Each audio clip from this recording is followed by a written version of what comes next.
σας. Είμαι η Θεοδοσία, στη Μυγδαλά. Την περίοδο της Χούντας, ποια ήταν η ηλικία σας?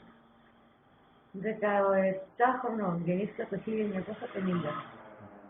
Ποια ήταν η οικογενειακή σας κατάσταση? Σχετικά καλή. Σε ποιο μέρος της Ελλάδας ζούσατε εκείνη την περίοδο? Στο Εργάλειο. Ποια ήταν η οικονομική σας κατάσταση? Με τα δεδομένα της εποχής, αρκετά καλή. Με ποιους τρόπους και πώς αντιληφθήκατε την αλλαγή στο Σύνταγμα και τον ερχομό της Χούντας?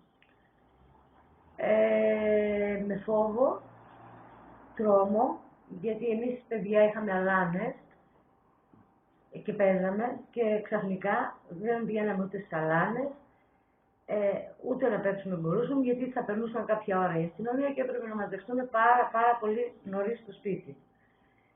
Να μου εξηγήσει ο μπαμπάς μου, ο παππούς μου, γιατί ζούμε όλο αυτό, τι φταίει.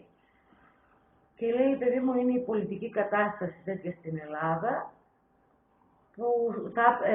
που έπρεπε να γίνει και αυτό. Εγώ δεν μπορούσα να καταλάβω ακριβώς, κατάλαβα αργότερα όταν δούλευσα. Και ήμουνα μέσα στην Αθήνα και τα γεγονότα. Αλλαγές στην καθημερινότητά σας. Πώς λειτουργήσε η λύση της δημοκρατίας και ο φόβος στο οικογενειακό σας περιβάλλον? Και ο μπαμπάς μου φοβόταν. Να σκεφτείτε ότι είχε κάτι βιβλία του Λένιν και ο Λένιν και του Στάλιν, του Μάρξ, και τα κάψαμε όλα, διότι τότε μπαίνανε στα σπίτια και λέγανε και βλέπανε τα πάντα. Εκεί κατάλαβα πόσο σκληρά και άσχημα ήταν τα πράγματα. Στο φιλικό και στο εργασιακό περιβάλλον? Όπως ένιωθα εγώ, ζούσαν και οι φίλοι μου και οι συγγενείς μου. Τον ίδιο φόβο, τις ίδιες ανησυχίες. Με ποιους τρόπους αντιμετωπίζετε τις βίαιες αυτές αλλαγές στο πολιτικό-κοινωνικό σύστημα της χώρας? Ήμουν πάρα πολύ μικρή, στο να φέρνω πάντα αντίσταση αφού άρχισα να δουλεύω, να καταλαβαίνω πράγματα και να είμαι σε ένα γραφείο που ήταν όλοι δημοκράτες και πάρα πολύ γνωστοί του δημοκρατικού χώρου.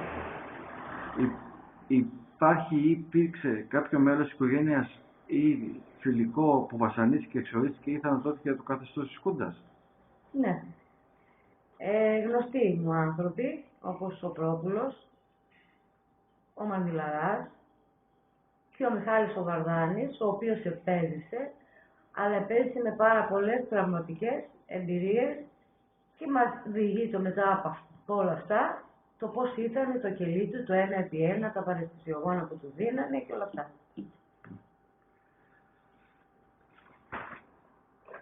Τι θυμόσαστε σχετικά με την ελευθερία έκφρασης τα χρόνια αυτά? Μπορούσατε να μιλήσετε και να κινηθείτε ελεύθερα χωρίς φόβο? Όχι, δεν μπορούσα. Μπορούσαν κάποιοι οι οποίοι ξέρανε πάρα πολύ καλά και δεν φοβόταν. Αυτοί φοβόταν δεν θα μπορούσαν να μιλήσουν. Όλοι αυτοί όμως που μιλούσανε, υπήρχε και η τιμωρία τους. Έπαιζαν με τη φωτιά, υπήρχε και η τιμωρία τους. Δεν τους βάζαν φυλακή, τους πήγαιναν στο ΕΑΤΕΣΑ, τρώγαν πάρα πολύ ξύλο, ήταν στιγματισμένοι. Αυτό. Ποια συναισθήματα κυριαρχούσαν? Του φόβου, του τρόμου, το γιατί πρέπει να γίνεται όλο αυτό, γιατί πρέπει να βασανίζονται οι άνθρωποι, γιατί θα πρέπει να μην μιλάνε ελεύθερα. Και είναι αυτοί που καταδυναστεύουν τη ζωή και το λόγο του άλλου. Με ποιους τρόπους καταφέρετε να επιβιώσετε και να αντιμετωπίσετε αυτή την κατάσταση στα χρόνια της δικτατορίας, προσωπικός και οικογενειακός? Με βοήθησε πάρα πολύ η δουλειά μου. Διότι ήταν άνθρωποι που είχαν λόγο, που ξέρανε πράγματα και από εκεί πήρα πάρα πολλά.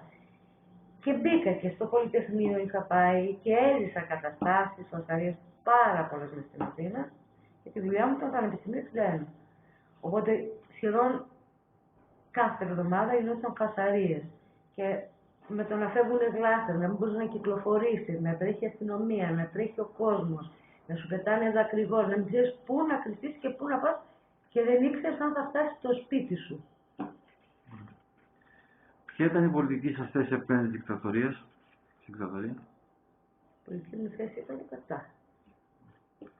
Πώς βιώσατε το τέλος της δικτατορίας? Το βίωσα και το τελευταίο βράδυ της Παρασκευής προς Σάββατο, που έγιναν τα επεισόδια, που ήρθαν τα τάγκ, που μπήκαν μέσα στο Πολυτεχνείο, που σκότωσαν παιδιά. Γιατί μέχρι τις 10 το βράδυ ήμουν εκεί να πηγαίνω σιγάρα στους φοιτητές, νερό και ό,τι θέλανε. Και μετά ήρθα στο σπίτι, άκουγα το σταθμό και ξαφνικά σταμάτησε ο σταθμός. Είχαν μπει πια τα τάγκ. Την επομένη έχω πάει στη δουλειά μου μέρα Σάββατο.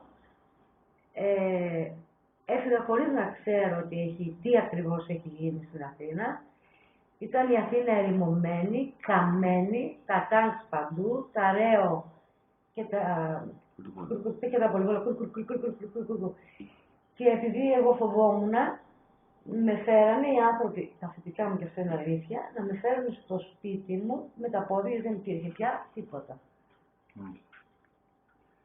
Ποια συναισθήματα ήταν τα κυρίαρχα όταν έπεσε η δικτατορία?